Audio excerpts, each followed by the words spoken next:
A paz do Senhor, meus irmãos, nós estamos dando início a mais uma Escola Bíblica Dominical online do primeiro trimestre de 2019, a lição de número 7, cujo título é Tentação, a batalha por nossas escolhas e atitudes. Queremos nessa oportunidade já agradecer você que tem sido nosso parceiro aí, compartilhando essas lições com seus amigos e também dando o seu like. Inscreva-se no canal e clique lá no sininho que todas as lições novas e postagem você estará recebendo aí para facilitar. E queremos também colocar para você que abaixo no vídeo aí a descrição do nosso blog, onde você encontra material de apoio para a sua preparação da sua escola, na sua congregação ou para seu estudo também. Queridos irmãos, a paz do Senhor, bom estar com os irmãos. A nossa lição de número 7, estamos nesse trimestre em batalha espiritual. O textual está baseado em 1 João, capítulo 2, e o versículo de número 16. Porque tudo que há no mundo, a concupiscência da carne, a concupiscência dos olhos e a soberba da vida não é do Pai, mas é do mundo. Verdade prática. A tentação no sentido religioso é a atração ou sedução para praticar o mal, tendo por recompensa os prazeres ou lucros ilícitos. É a nossa leitura bíblica em classe dessa lição de número 7, vai estar baseada em Mateus capítulo 4, do versículo 1 ao versículo de número 11. No primeiro tópico da lição, nós começamos a tratar sobre tentação. E para explicar um pouco sobre esse assunto, começa falando sobre quando os filhos de Israel saem do Egito e eles vivem experiências maravilhosas com o Senhor. Eles viveram a experiência da travessia do mar, eles viveram a experiência de ver seus inimigos morrerem afogados, eles viveram uma experiência de um maná que descia do céu, viveram a experiência das codornizes que Deus mandou quando eles reclamaram que não haviam carne, mas tentaram a Deus quando sentiram sede. É interessante quando os pais de famílias olharam, viram seus filhos sedentos, eles mesmos com sede, aquela grande multidão, eles tentaram o Senhor, eles entraram numa contenda com Deus, e essa contenda com Deus, Deus entendeu como contenda porque eles estavam esquecendo dos benefícios que do Senhor eles já tinham alcançado até ali. Se o Senhor já tinha matado seus inimigos, se o Senhor já lhes tinha dado maná, se o Senhor lhes tinha mandado codornizes, jamais esse mesmo Senhor permitiria que eles morressem de sede. Deus já tinha em mente um plano preparado para que aquele povo não perecesse ou morresse de sede. Então, eles tentaram o Senhor, foram contra Moisés. O texto sagrado vai nos dizer que eles queriam apedrejar a Moisés. Moisés clama ao Senhor e logo Deus fala com Moisés: fere a rocha porque dela vai sair água. Como é bom essa vida de comunhão com Deus. Nós observamos a figura de Moisés, aquele homem que tem o seu olhar voltado para Deus, cuja experiência na sarça ardente fez com que a sua intimidade só crescesse. Ele vem sempre tendo esse contato com Deus, até o ponto que ele olha no capítulo 17, versículo 4, vai dizer: então clamou Moisés ao Senhor: que farei a este povo? Só lhe resta apedrejar-me. Aí Deus responde: Moisés, passa dentro do povo, toma contigo alguns dos anciãos de Israel, leva contigo em mão o bordão que feriste o rio e vai. Esse momento de desespero, esse momento de aflição, como disse o pastor Luciano, de ver os filhos sofrendo, de eles mesmos estarem em desespero por causa do calor, por causa da falta de água, fez com que eles não refletissem e esperassem na vontade de Deus. Nós temos dificuldade, por vezes, de lembrar dos benefícios que Deus tem feito a nós. O Salmo, eu não me lembro o número do Salmo, mas diz: bendize a minha alma ao Senhor e tudo que há em mim, bendiga. Salmo 103. Bendiga o seu santo nome e jamais se esqueça de nenhum dos seus benefícios. E por vezes nós temos percebido alguns irmãos que no momento dessa dificuldade, da falta de algo, principalmente às vezes físico e material, não espiritual, começam a tentar a Deus, né? Começam a dizer: vou fazer uma campanha. Se em determinado tempo o Senhor não me responder, eu me ausento, eu me retiro, eu não sirvo mais a Deus. Até hoje é o prazo final. E nós somos servos de Deus. Sempre falamos doulos, né? Aquele que é propriedade do Senhor. Então não devemos sustentar a Deus. Devemos descansar nele e esperar na sua vontade, que se Deus permite nos passar, não nós vamos até o local onde vai ser a dificuldade, mas se nós temos que passar por esse momento, Deus terá o escape, terá a abertura do mar, Deus terá o alimento de cada dia, não nos deixará faltar nada. E é bem lembrado, irmãos, que ali também, quem estava providenciando um teste era o próprio Deus. Deus não estava tentando o seu povo, mas Deus estava lhes testando, para ver se a fé deles estava de fato viva, se a fé deles não eram levadas de acordo com os momentos. E por vezes nós, quando estamos diante das intempéries que a vida nos apresenta, que sempre há de nos apresentar, nós nunca viveremos uma vida sem problema, nós precisamos entender isso. Nós nunca viveremos uma vida sem tentação e nunca viveremos uma vida sem perseguição. Agora, a maneira que eu reajo diante dessas provações vai determinar qual é o meu verdadeiro caráter cristão. E aqui Deus descobre, apesar que Deus já o sabia, que o caráter desse povo era de um povo ingrato que quis apedrejar Moisés e tentar a Deus. Tentar a Deus é fazer aquele teste. E na verdade quem estava sendo testado por Deus era eles. Abençoei vocês até aqui. De escravos são livres, né? De quem estava trabalhando sobre uma condição exaustiva, morrendo de tanto trabalhar, tiro vocês. E eu acho assim, presbítero Sérgio, cada um veio de uma maneira, mas eu acho fantástico que eles tinham a presença de Deus de uma maneira extraordinária. Uma nuvem de dia para você não morrer de calor. Uma coluna da noite que você tinha direção, tinha proteção do frio. Então, a todo tempo, Deus lhes mostrava que estava com eles. E por vezes, irmãos, nós queremos, para usar o termo aí, provar a Deus ou fazer uma prova com Deus, nós usamos por vezes a passagem de Gideão, que foi lá e fez uma prova com Deus. Mas aí vem a pergunta para nós. Ali havia um contexto. Porque eu não posso pegar somente o texto que Gideão faz uma prova sem analisar um contexto. Porque quando Gideão faz a prova com Deus, Gideão depois toma algumas atitudes que provavelmente nós não gostaríamos de tomar. Ele teve que derrubar o primeiro poste ídolo que ele teve que derrubar. Não foi na casa do vizinho. Ele teve que derrubar na casa do seu próprio pai. As reações ele começou a tomar dentro de casa. Então Gideão, ele faz uma prova com Deus. Deus não entendeu naquele momento que Gideão estava tentando. E o contexto é diferenciado dos momentos que nós vivemos. Porque todos nós podemos de uma só boca dizer que não temos tudo o que queremos. Tudo o que queremos nós não temos. Mas os irmãos que nos ouvem com uma boca só podem dizer que até aqui o Senhor tem nos ajudado. Então há situações que mais ou menos se eu estivesse tentando a Deus. E aí eu não posso tentar a Deus. Eu posso por ele ser testado e demonstrar para Deus que a minha fé é uma fé viva.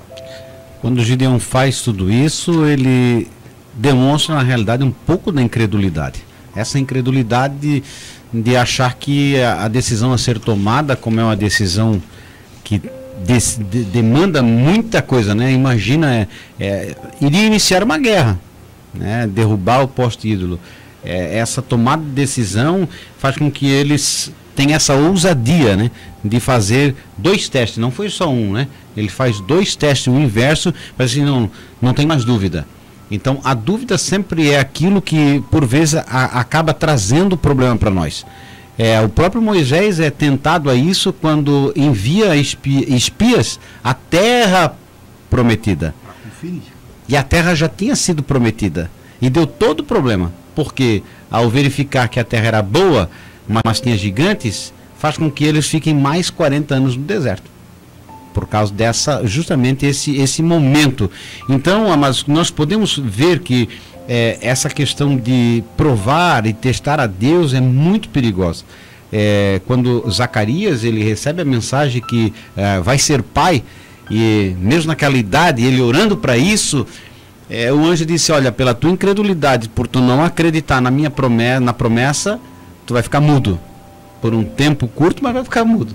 Então, nós temos dificuldade, às vezes, de compreender que Deus é todo poderoso e que a palavra dele prevalece sobre todas as coisas, até mesmo diante das impossibilidades humanas, que é coisa assim que, imagina, o mar se abre diante deles, né?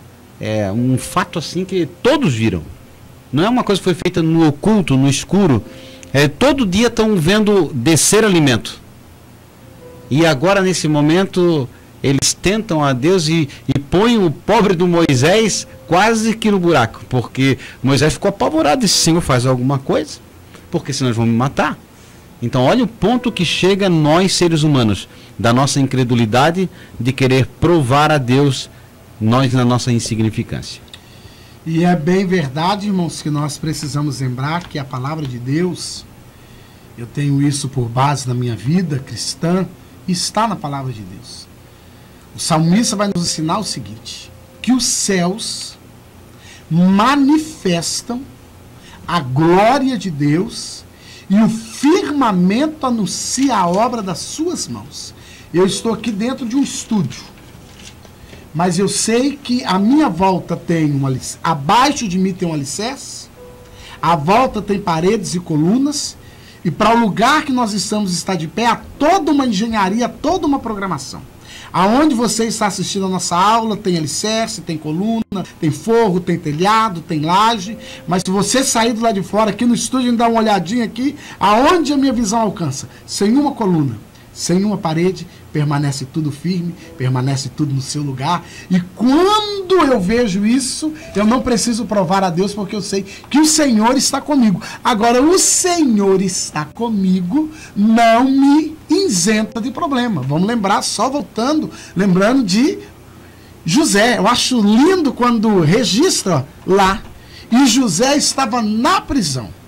Porém, o Senhor estava com ele. Então, irmãos, não vamos ser levados por ventos e doutrinas que nos incentivam a fazer uma prova com o Senhor para que ele nos prove que ele é Deus. E isso é muito perigoso, porque o ímpio não saber quem é Deus, presbítero irmão Sérgio, não me assusta.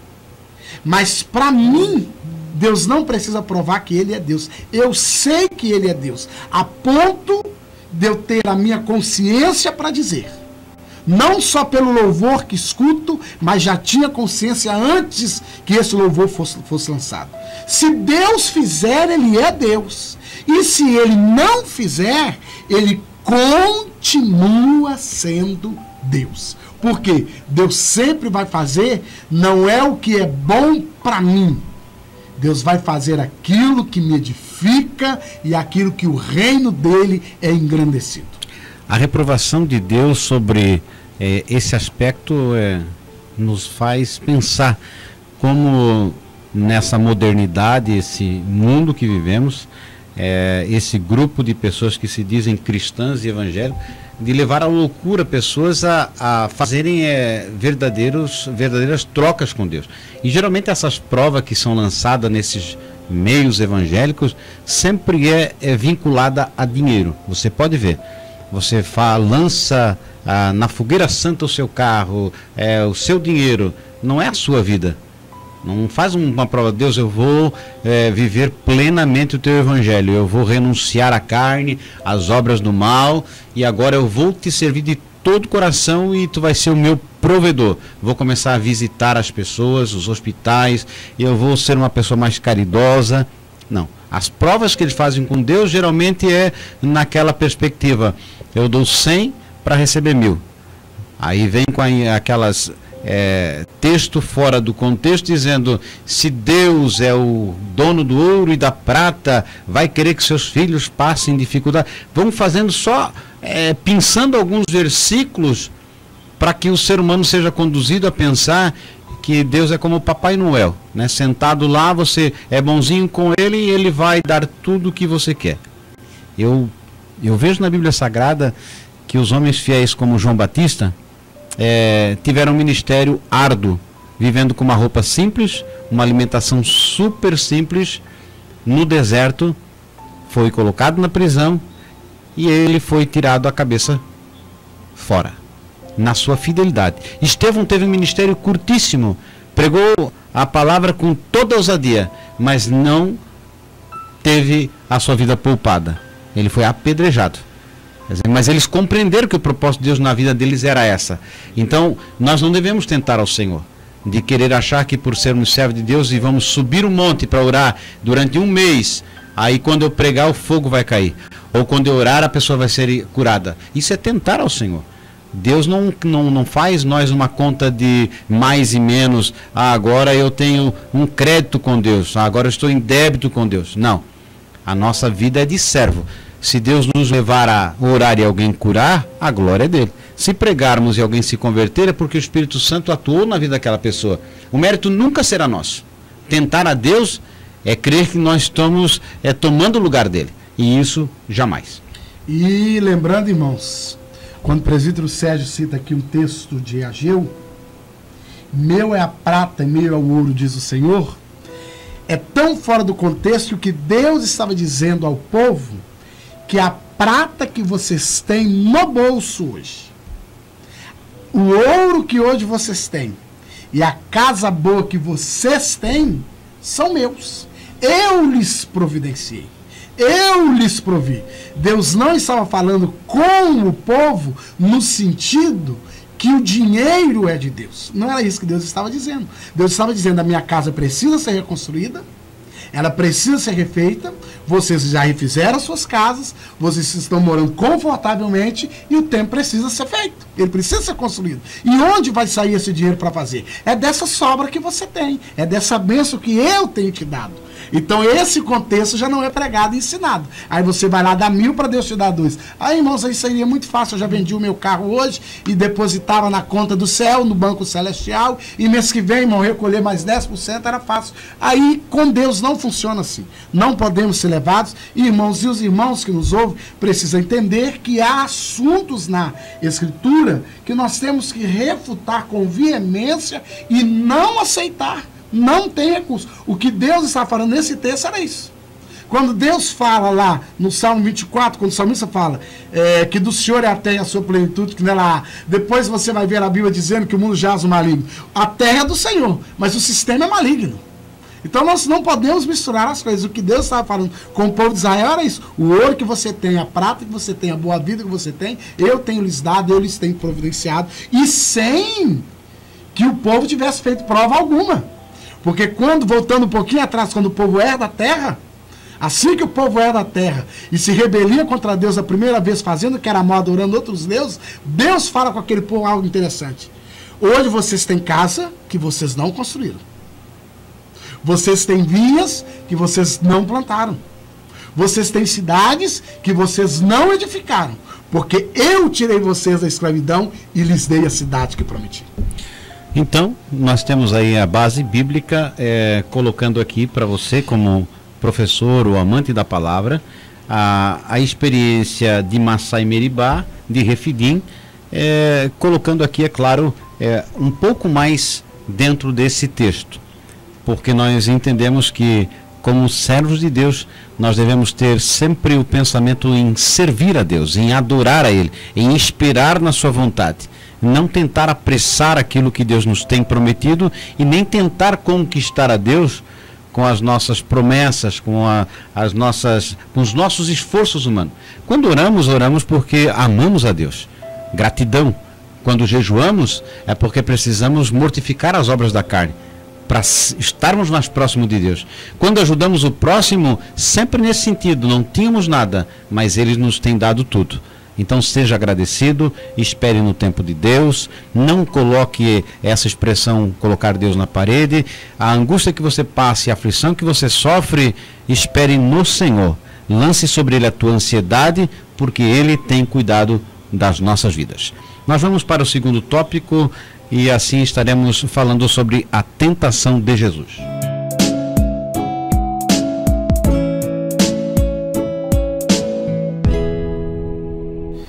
da proposta do nosso comentarista, estamos no tópico de número 2, a tentação de Jesus. A tentação de Jesus, ela inicia-se após um momento esplêndido do ministério de Jesus.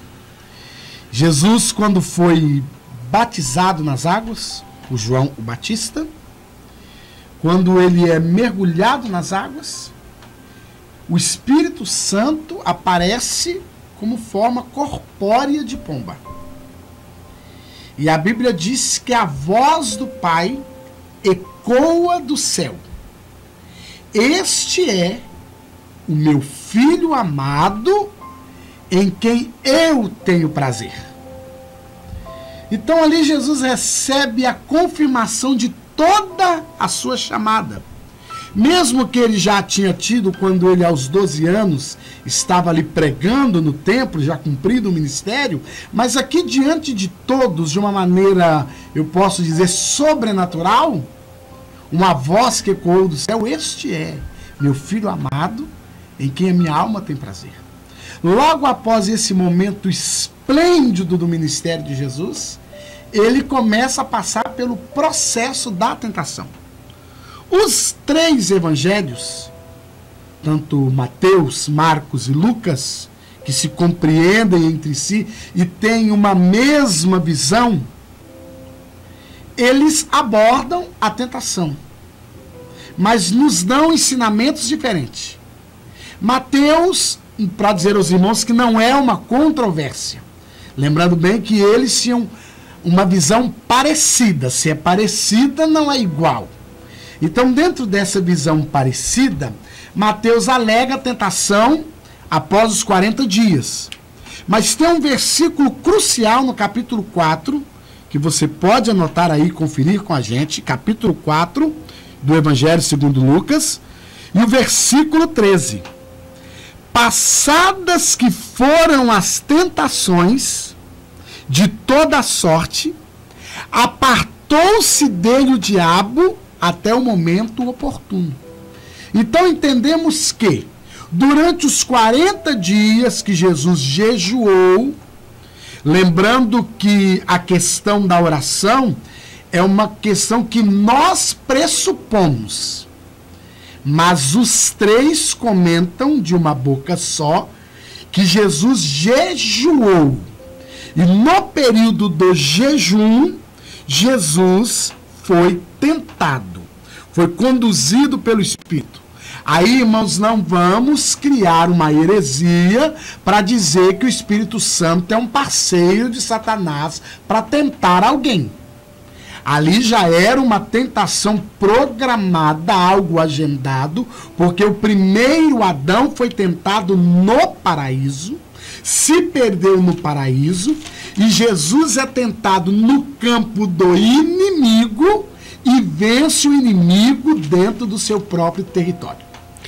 É fundamental essa explicação para que nós venhamos a compreender o contexto, porque como foi relatado, Mateus fala assim, mas Marcos e Lucas vão mostrar que ele foi tentado durante os 40 dias. E nessa tentação é perceptível, e você pode analisar conosco, para o nosso ensinamento, que o diabo ele não é um mito, não é um conto da carochinha, né? Não é uma ideia negativa, uma energia negativa. O diabo é um ser, né? Relatado na Bíblia Sagrada como o dragão, a antiga serpente, o Deus desse século, o príncipe, né, que tem cegado o entendimento das pessoas. Então aqui é colocado que existe realmente essa figura, porque às vezes as pessoas não, é só uma figura de linguagem, é uma ideia negativa que o ser humano tem, é um mau pensamento. Aqui ele aparece de forma real, como foi nas aulas anteriores dito, né, até o pastor Luciano falou, não é o diabo vermelhinho com chifre ou com tridente, mas é um ser caído. Outra coisa evidente é que a tentação ela é inevitável. Na vida do ser humano, na vida do cristão, ele sempre terá momentos de tentação, diferentemente da aprovação, que vem da parte de Deus. Porque há algo importante a entendermos, que o presidente nosso Sérgio aborda aqui, e eu creio que precisa ficar gravado na mente, no coração e ter nos lábios, que por Deus nós somos provados. Deus nos prova. Tiago vai dizer que a tentação vem dos nossos... Agora, o diabo nos tenta. E ele vai nos tentar em momentos diferenciados. Então não quer dizer quando eu estiver vivendo um momento esplêndido, quando eu estou no auge da minha força espiritual, quando eu estou no auge da minha fé, que eu não serei tentado. Isso não. Mas Jesus foi tentado no auge, e algo importante, irmãos, que a gente precisa gravar. Alguém tenta explicar que Deus é uma força poderosa que rege. E outro tenta explicar que o diabo é uma força negativa que vai na contramão de Deus. Não. Ele existe, ele é real. E outra coisa, ele é estrategista, ele não dorme, ele não cochila, ele tem muito tempo, ele me observa, ele fica de olho. Aonde ele tenta Jesus? Qual é a primeira parte que ele vai tentar Jesus? Então dá para perceber que a tentação vai mostrar que o diabo é real. Primeiro ponto, como disse a segunda parte, a tentação é inevitável. Na caminhada teremos tentação. Foi agora esclarecido que tentação e provação é diferente e que as tentações sempre serão estimuladas por aquilo que nós demonstramos de fraqueza e de desejo. É como Davi tinha desejo, né, o orgulho no coração de demonstrar que ele era poderoso. E aí o diabo instiga ele para que ele conte o povo de Deus. Conte o exército, aqueles que poderiam ir para a guerra. Joabe adverte a Davi dizendo: isso não agrada a Deus, não faça isso. Davi continua sendo instigado pelo seu próprio desejo e comete a tentação. O pecado gera morte. São 20 e poucas mil pessoas que são mortas por causa da imprudência de Davi.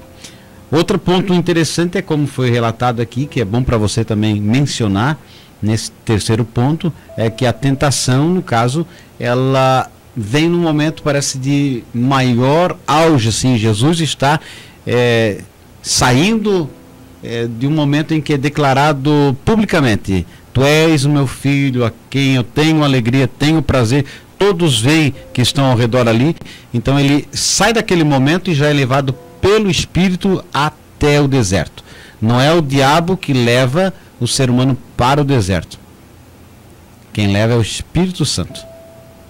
E ele estava cheio também do Espírito Santo.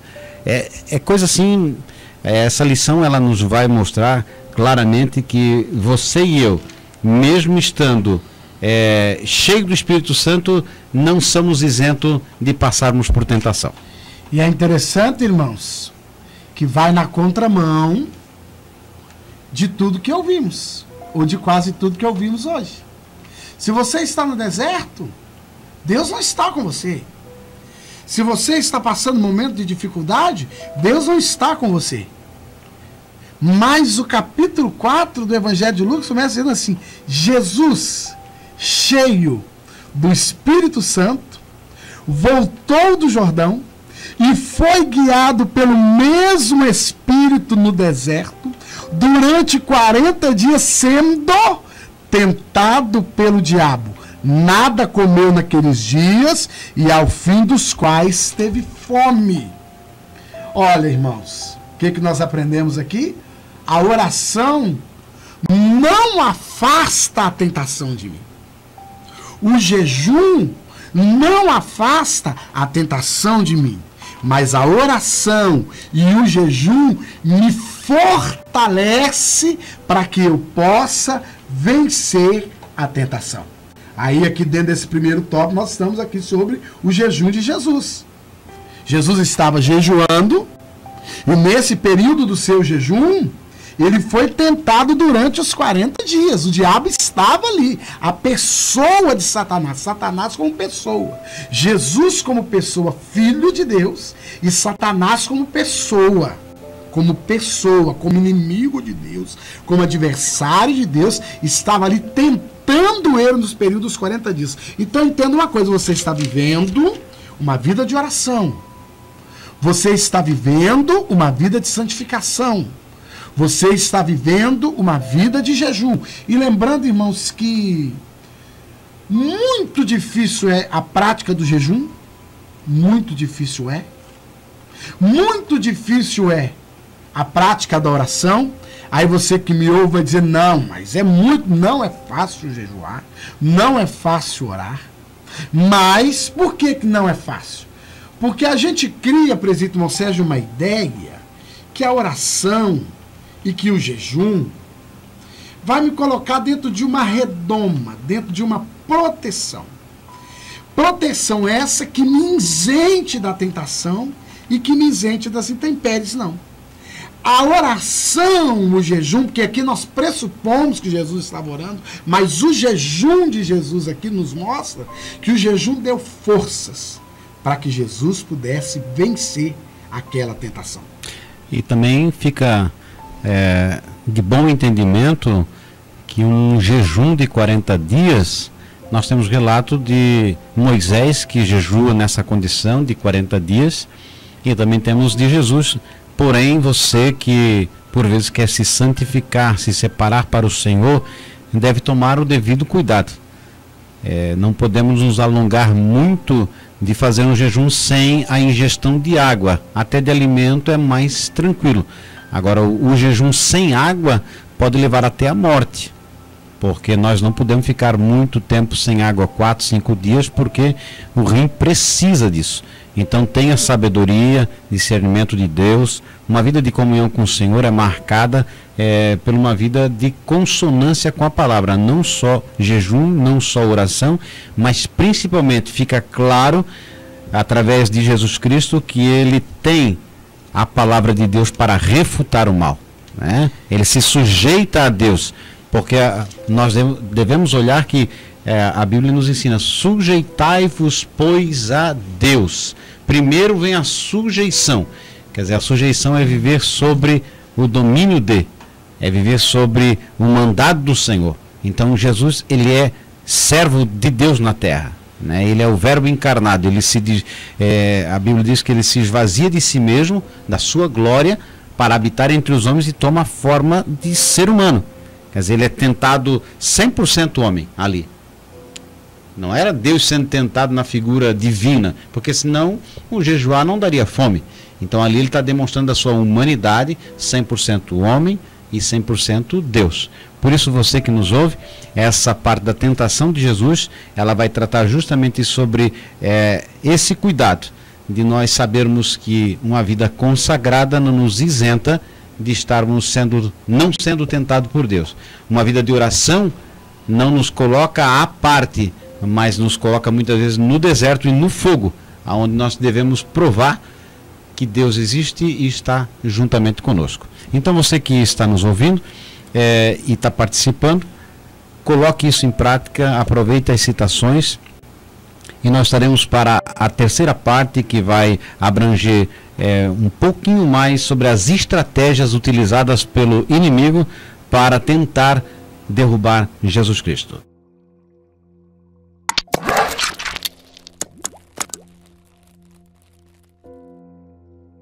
Estamos aí, irmãos, já no limiar do término, quase da lição. Estamos no tópico de número 3, a tríplice tentação.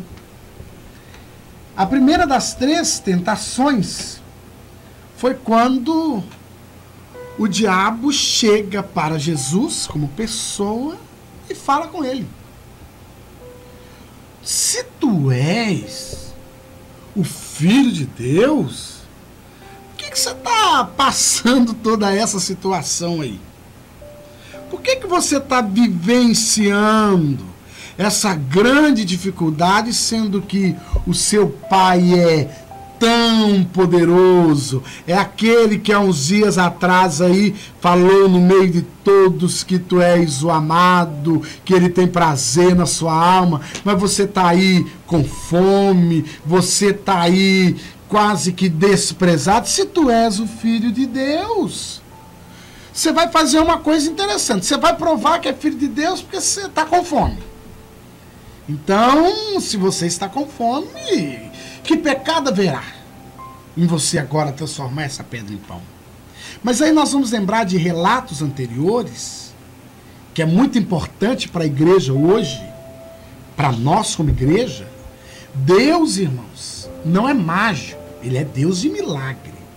O profeta Elias recebe uma ordem de Deus. Vai a Sarepta. Eu preparei lá uma viúva. Ela vai te sustentar. Quando o profeta chega, ela era mãe de um único filho.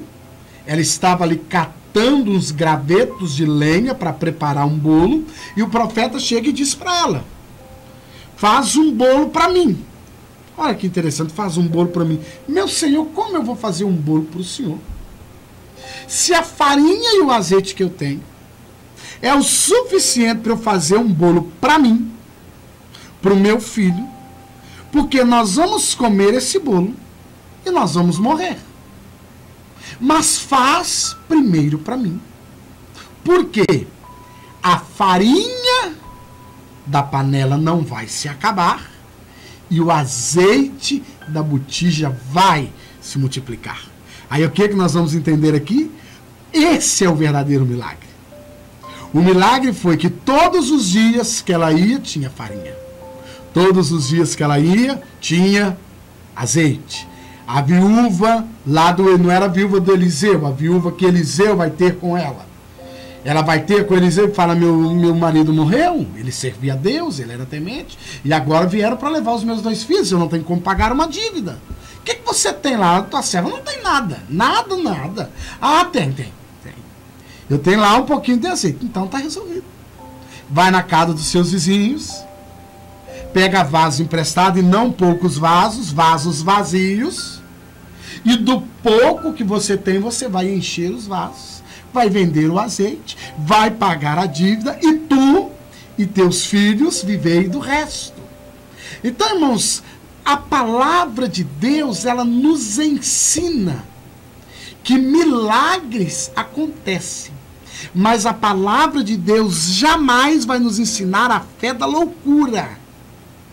Vai ali na concessionária pela fé, assina os documentos, porque eu, Senhor, vou pagar. Vai para você ver. Vai ficar com o nome sujo, vai ter busca e apreensão.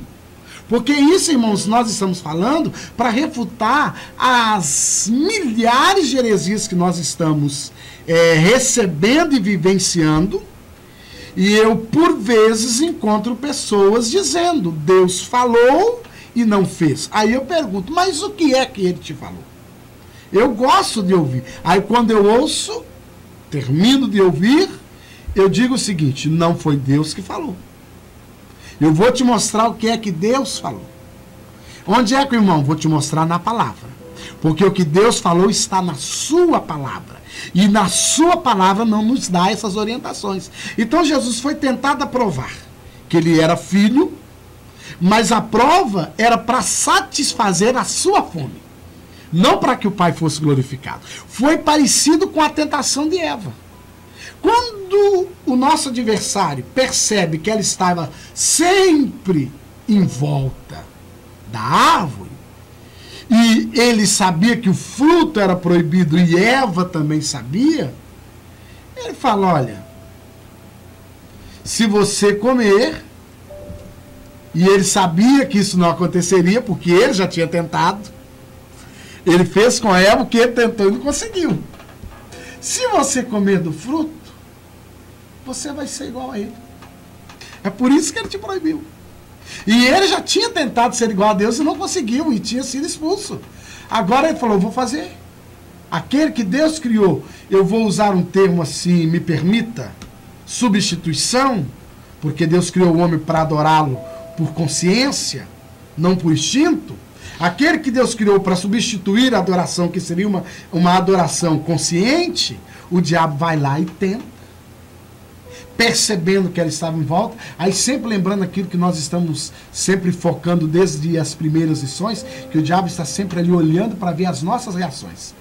Ele percebeu que Eva estava sempre ali. Então Eva foi tentada pelo apetite físico, come do fruto proibido, e nesse comer do fruto proibido, ela perde a melhor coisa que o homem, que o ser humano tem, que hoje nós temos através do sacrifício, mas que ela tinha, a comunhão, o privilégio da presença de Deus. Então a primeira tentação foi qual? Colocar uma dúvida em Jesus. Será que você é filho? Que se você fosse filho, ele, por exemplo, já poderia ter tirado a sua fome. Ele, por exemplo, já poderia ter mandado aqui os anjos. Ele, por exemplo, já tinha te liberado desse sacrifício. Quando você olha aí essa situação de dúvida, é o que acontece mesmo lá no Jardim do Éden. A concupiscência da carne, a concupiscência dos olhos e a soberba da vida. As estratégias de Satanás sempre vão trabalhar nesse sentido, né? A concupiscência da carne, o desejo de cumprir com aquilo que tu deseja no momento. E o fato de transformar as pedras em pães, imagina como seria a sensação dessas pessoas olhando diante de Jesus, fazendo com que pedras, né, um objeto inanimado, um produto da própria natureza, poderia satisfazer a sua fome física, né? Deus poderia, claro, tirar a fome dele, poderia sustentá-lo, não precisava fazer isso. E nós temos percebido que nesses últimos tempos essas heresias têm se encontrado lugar porque há um desejo no ser humano de enriquecimento, um desejo ardente de se tornar bem visível. Você vê as loucuras de pessoas que vão para Israel acreditando trazer água lá do Jordão, e aquela água vai ser o motivo dela ter uma vida melhor. Ou se não, as areias, ou o azeite, esse é o azeite ungido, passe na ombreira das portas da sua casa e todo mal sairá.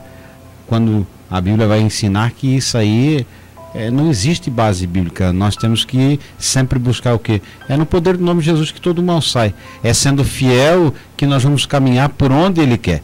Então a tentação, ela vem justamente sobre uma coisa aparentemente simples. Era para matar a fome. Quer dizer, matar a fome não é problema.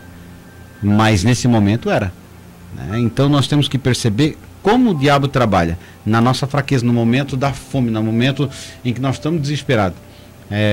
Essa loucura aí, eu estou desempregado, eu vou fazer um propósito e aí vou colocar o meu primeiro salário. Eu ouvi uma vez alguém fazendo uma proposta, dizendo: se você paga aluguel, então você vai fazer o cálculo, são 12 aluguéis por ano que você paga, então tire um aluguel desse, coloque no envelope e sacrifique a Deus que você vai sair no término do fim desse ano, você vai sair do aluguel.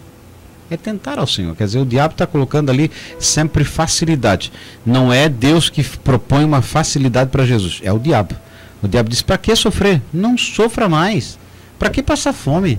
Né? Eu estou aqui, te livro disso aí. É só, a proposta é essa, é só você orar e pedir ali que as pedras e para de sofrer. Até tem um slogan, né, de uma igreja que é assim: pare de sofrer. O parar de sofrimento é só no céu. Então, nessa tentação, nós vamos para a segunda, que vai colocar claramente que o Satanás entra na mesma sintonia, dizendo assim: olha, se tu és o Filho de Deus, se realmente a Bíblia vai dizer que dará ordem aos anjos para que tu pode pular daí de cima que tu vai cair. Agora eu lhe pergunto: tu não tinha degrau para descer? Para que pular? Para que tentar a Deus? Quer dizer, por vezes nós queremos fazer aquilo que não tem necessidade. Você percebe aqui que Jesus estava cansado, tudo bem, mas se ele veio trazido pelos anjos, poderia também voltar com os anjos. Não precisava pular, os anjos já tinham, o Espírito Santo já tinha levado, ele estava acompanhado ali. E por vezes você quer pular etapas, né? Você quer ser rápido demais no processo. E Deus não nos coloca nessa posição. É tentar ao Senhor. Já vi pessoas aí querer fazer loucuras e dizer se Deus está comigo, eu vou lá e vou resistir, vou fazer, e entra num atrito, às vezes perde a vida, né? Porque Deus não mandou. Quer dizer, mas o diabo coloca na cabeça dele, como colocou na cabeça de Judas, como usou a boca do próprio Pedro, dizendo, não, eu vou fazer, Deus é comigo e eu vou lá e vou enfrentar. E Deus não mandou ele enfrentar. E chega lá na frente, ele perde a vida, traz prejuízo para a família, ele faz loucura, como disse, compra um carro sem ter dinheiro, e depois o prejuízo não é só para ele, mas para toda a família. E, irmãos, e o diabo usou um texto que nós gostamos de usar. Muitas casas do nosso país afora, está aí uma Bíblia de todo tamanho aberta, o Salmo 91.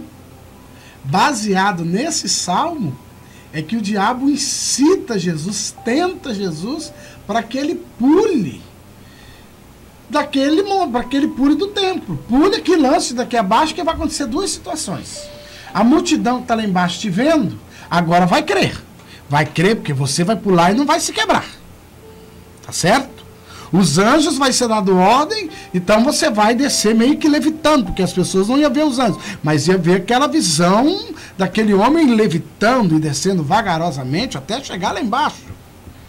Né? Então precisamos entender que uma das estratégias de Satanás não é trazer algo lá de fora para nos tentar. Ele usa a própria palavra, distorce a interpretação daquele texto, e aí eu pego esse texto e uso esse texto para tentar a Deus. A Deus está comigo, eu pulo aí de... A Bíblia disse que com meu Deus eu salto muralhas, mas você leu o contexto quando Davi falou aquilo? Você vai ter que ler o contexto, analisar.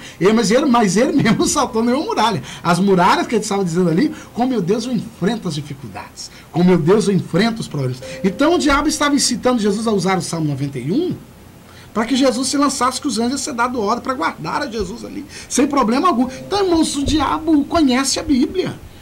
Ele entende, ele só é um péssimo exegeta. De exegese ele não entende nada. E aqui nós percebemos que são na área do corpo, né? Que é no momento em que ele está faminto, na área do orgulho, né? Ele chega a dizer assim, olha, eu dou tudo para você.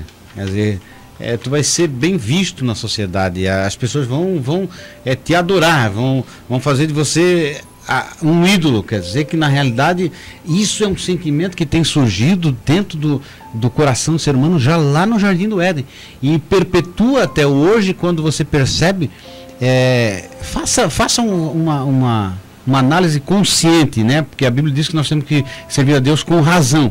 Pegue um vídeo desses cantores que se dizem evangélicos e ponha do lado outro vídeo daqueles que não são evangélicos, e você vai ver que é o mesmo sistema. As pessoas loucas lá abanando, e o ídolo, a pessoa faz sucesso. Olha só o termo, a pessoa está fazendo sucesso. Não é o nome de Deus que está sendo glorificado, é o cantor fulano e tal. Quer dizer, o diabo coloca a tal ponto a adoração do ser humano, que ele está até nas redes que não são evangélicas.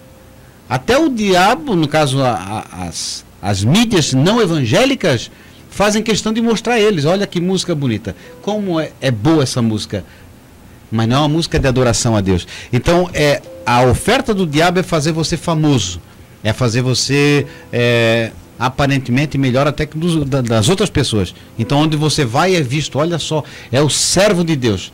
Mas as obras desse servo de Deus não condizem com a palavra. Mas ele está tão satisfeito de ser chamado servo de Deus, o profeta do Senhor, que a vida dele está alheia à palavra. E isso é um problema, nós temos que tomar cuidado. Não são os elogios das pessoas que devem nos conduzir ao caminho de servir ao Senhor. Porque o povo disse, ao entrar Jesus em Jerusalém, esse é aquele, né, que foi proclamado, salve, housanas ao Senhor. Mas foi esse mesmo povo que crucificou. Então nós temos que cuidar com essa vaidade, esse desejo de aparecer. Mas como eu prego bem? E esse desejo, por vezes, é maligno. Quer dizer, o diabo está dizendo, rapaz, como tu prega bem, mas tu não paga a conta. tu prega bem, mas tu é um péssimo pai. O teu casamento tá um trapo. Vem de mão dada, mas em casa tá em guerra. Quer dizer, mas diante do povo tu é ovacionado. Nossa, faz uma exposição, ou é um servo de Deus. Então a preocupação nossa, como de Jesus, foi aqui dizer, não, eu não vou tentar o Senhor, não, eu não preciso disso. Quer dizer, na realidade o diabo nem podia ofertar aquilo que não era dele, né? E, aproveitando, mídias que nada tem a ver com a nossa fé, programas que em nada condizem com o que cremos, ainda gravam para essas pessoas. Gravam e vão mostrar para os seus fãs. Vamos conhecer a mansão do fulano de tal. Olha, irmãos. Aí eu diria, biblicamente, que Deus aí seria injusto. A mansão não é porque Deus deu. Vai, pastor, é Deus que dá? Não, não é Deus que dá tudo. É o cachê que você cobrou, é a quantidade de CD que você vendeu. Eu vou tirar o termo aqui, me permita, o termo louvor.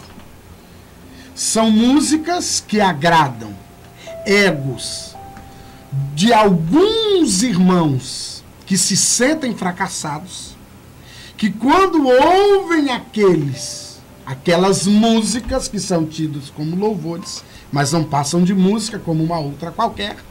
Aí a pessoa ouve, o ego vai lá no alto, tira ele de uma situação que ele não sai, que no outro dia ele acorda devendo, ele acorda com o mesmo problema, ele acorda com a mesma situação. E essa foi uma questão que o diabo tentou Jesus.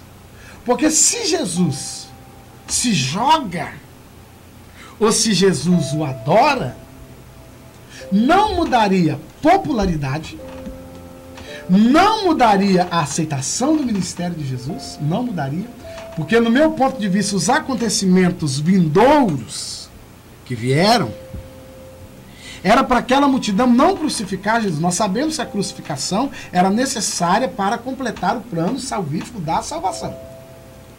Mas eu creio, presbítero irmão Sérgio, que a mesma multidão que gritou crucifica-o, a mesma multidão que tinha comido pão. A mesma multidão que alguns deles tinham acompanhado a ressurreição de Lázaro. A mesma multidão que alguns deles tinham visto o filho da viúva de Naim sendo ressuscitado. A mesma multidão que acompanhou ele até a casa de Jairo. E viu que a menina ressuscitou. A mesma multidão. Então nós vamos aprender que para Jesus não faria diferença. Não faria diferença alguma. E aí, irmãos, eu e você precisamos entender que a diferença crucial na minha vida cristã é no término da minha carreira. É quando eu e você conseguimos ouvir do nosso Jesus: vinde, benditos de meu Pai, possuí por herança o reino que para vós está preparado desde a fundação do mundo.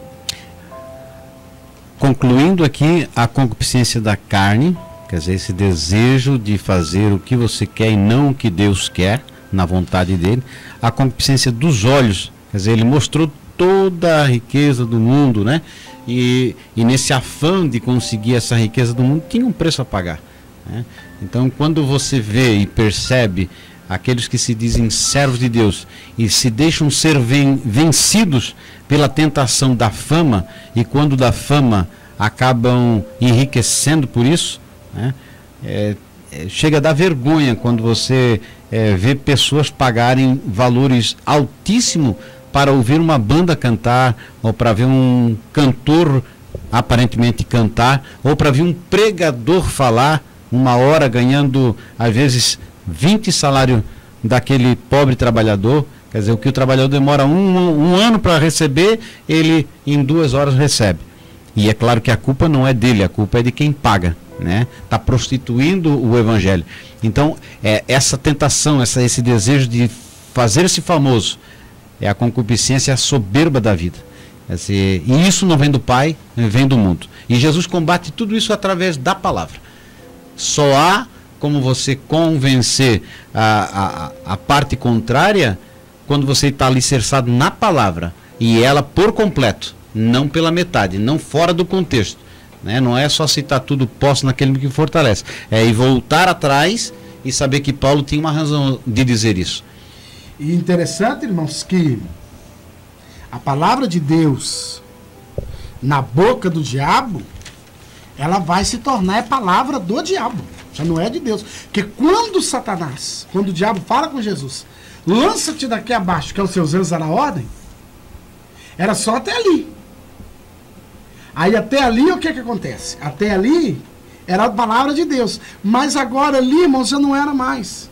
Porque Jesus seria guardado em todos os seus caminhos, mas não se eles se lançassem. Por causa disso, o diabo tem feito com que surjam seitas, heresias, e pessoas vão fazendo o quê? Montando denominações, abrindo ministérios. Eu tive uma nova visão de Deus, eu recebi uma nova revelação, então tem que abrir um ministério. Irmãos, isso lá vai gerando heresias, porque aí você tem que faturar, você tem que pagar os aluguéis que são caros, você tem que trazer os bons pregadores para atrair as multidões, e aí surgem as heresias, surgem as seitas, surgem os problemas. E aí, irmãos, entendamos que o princípio da lição, conclusão, diante de tudo que nós vimos, entendemos o quê? O diabo existe.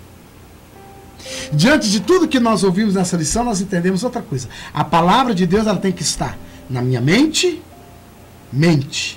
Nós usamos o termo coração como ali a sede dos sentimentos. Na sede dos sentimentos, não aqui no órgão, mas na sede dos sentimentos, mas principalmente nos meus lábios. Às vezes, presbítero irmão Sérgio, eu sei te contar uma piada, 10 piadas. Eu sei contar casos indecentes, que eu até esqueço que a palavra de Deus diz que na minha boca não deva haver palavra torpe.